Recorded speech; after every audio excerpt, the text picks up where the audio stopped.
Sabi nila, lahat tayo ay may karapatang mabuhay ng masaya. Nay, aalis na po ako.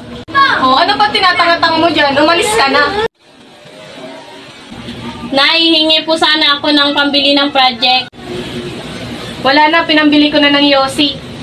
Bakit hindi ko maramdaman na tila ako'y nakakadena? Hindi ba nararapat na makaramdam ako ng saya? Pasadyang paghihirap ko'y inyong ligaya. Bawat pananakit, insulto at pagmamaliit.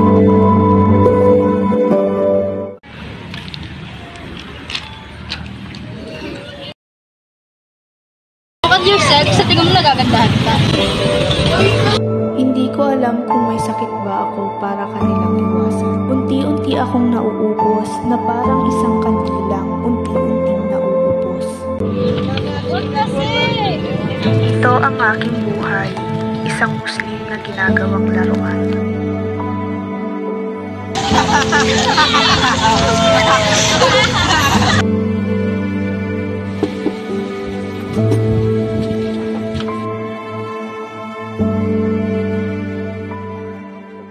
Tagal ka ba naglalandi?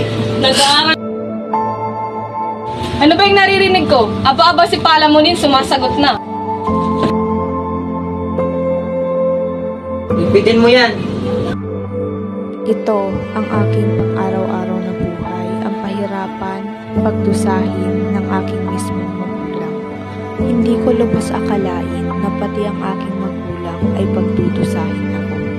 Sa mundong mapanghusga, pati aking magulang ako'y inaalipusta. Mahal kong ina at ama, patawarin niyo po ako sa lahat ng nagawa ko. Pagpasensyahan niyo na po kung lilisanin ko ang mundong ito. Minsan po, tinatanong ko na lang ang sarili ko kung nabuhay ba ako para pahirapan ang mundo.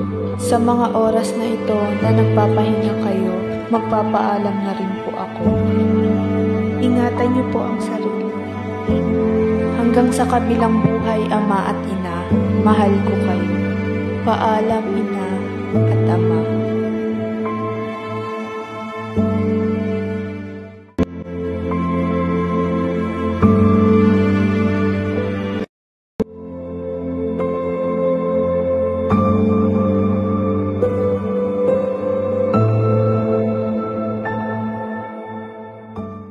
Ay, di tanghali na, bumangon ka na dyan. Ang mga ugasin mo dito nag-aantay sa'y.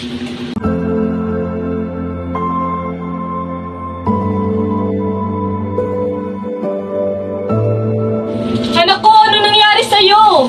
Bakit? Anong nangyari?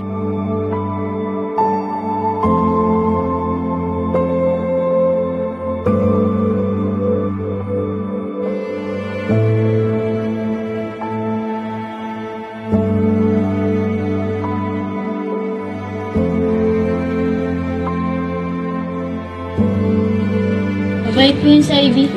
Opo, totoo po yun.